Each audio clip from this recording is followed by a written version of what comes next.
আজ সকালে ঘুম থেকে উঠে চলে গিয়েছিলাম ব্রাশ করে রান্নাঘরে যেয়ে কিছুটা ম্যাগি করলাম। আর প্রথমে জলটাকে গরম করে তারপর ম্যাগি দিয়ে মশলা দিয়ে এখানে উপর থেকে কিছুটা ডিম ছড়িয়ে দিচ্ছিলাম। আর তারপর এখানে ফুক মেরে খেয়ে নিচ্ছিলাম। আর বেশ গরম ছিল ম্যাগিটা। যাই হোক, মা এখানে তারপর দেখি চাল বাছুর ছিল, চালগুলো ভানাতে দিবে তাই জন্য। আর আমি ওই সাইডেই বসে বসে খেয়ে নিচ্ছিলাম পেয়ারা, সঙ্গে ছিল কিছুটা বাদাম। খাওয়ার পর চলে গিয়েছিলাম রান্নাঘরকে। ততক্ষণ দিদির মোটামুটি রান্না কমপ্লিট হয়নি, কিছুটা কিছুটা বাকি আছে।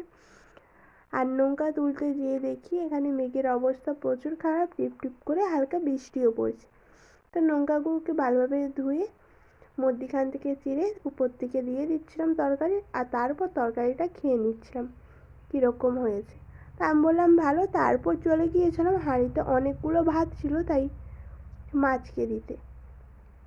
তো পুকুরে যেতেই মাছগুলো ডুবে যায়। আর তারপর আমি ওখান থেকে ভাতগুলো দিয়ে চলে আসি বাড়িতে।